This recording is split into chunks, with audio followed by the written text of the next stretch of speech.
BRS party కానీ, TDP కానీ, అదేవిధంగా కాంగ్రెస్ పార్టీ, ఈ 3 పార్టీలు కూడా కేవలం 30% ప్రజానీకానికే ఎమ్మెల్యే, ఎంపీ టికెట్లు, నామినేటెడ్ పదవులు ముఖ్యమైనవన్నీ వాళ్ళకే కట్టబెడుతున్నారు. మిగిలిన బీసీలకు, అదేవిధంగా ముస్లిం సమాజానికి, మహిళా సమాజానికి, మరి బీసీలలో కూడా సంచార బీసీ కులాలు ఉన్నాయి, బాగా వెనుకబడిన బీసీ కులాలకు ఉన్నాయి.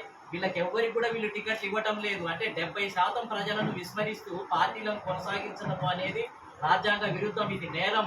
అసలు ఎన్నికల అఫిడవిట్లో అన్ని వర్గాలకు, అన్ని కులాలకు మేము ప్రాతినిధ్యం ఇస్తాము అని చెప్పి రిజిస్ట్రేషన్లో చేస్తారు, అఫిడవిట్ ఇస్తారు.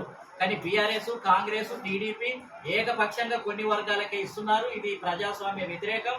కాబట్టి వాటి యొక్క పార్టీల యొక్క గుర్తింపునే రద్దు చేయాలి అని చెప్పి జిల్లాలలో మొత్తం ఏంటి అని అంటే సభలు నిర్వహించి చైతన్య యాత్రను ప్రారంభించబోతున్నాం. ఖచ్చితంగా వాటిని ఎండగడతాం. వాటిని గుర్తింపును రద్దు చేయాలి. లేకపోతే ఈసారి వచ్చే ఎన్నికలలో అందరికీ మేము సమానంగా ఇస్తాము అని చెప్పైనా ప్రకటించాలి. కాబట్టి ఈ మహత్తరమైనటువంటి ఉద్యమాన్ని మరి ఇండియన్ ప్రజా కాంగ్రెస్ పార్టీ, రాజ్యాధికార పార్టీ, బహుజన జనరాజ్యం పార్టీ, అదేవిధంగా మాతృదేవోభావ సంస్థ, ఈ సంస్థలన్నీ ఇంకా ఉన్నటువంటి బీసీ ఐక్య సంఘర్షణ సమితి, అదేవిధంగా జమాయతే ఇస్లాం, అదేవిధంగా ముస్లిం సంఘాలు అన్ని కూడా దీంట్లో పాల్గొని ఈ ఉద్యమాన్ని ముందుకు తీసుకుపోతాము అని చెప్పి ఇవాళ ఈ ఉద్యమాన్ని ప్రారంభిస్తున్నాము అని చెప్పి సందర్భంగా తెలియజేస్తున్నాం.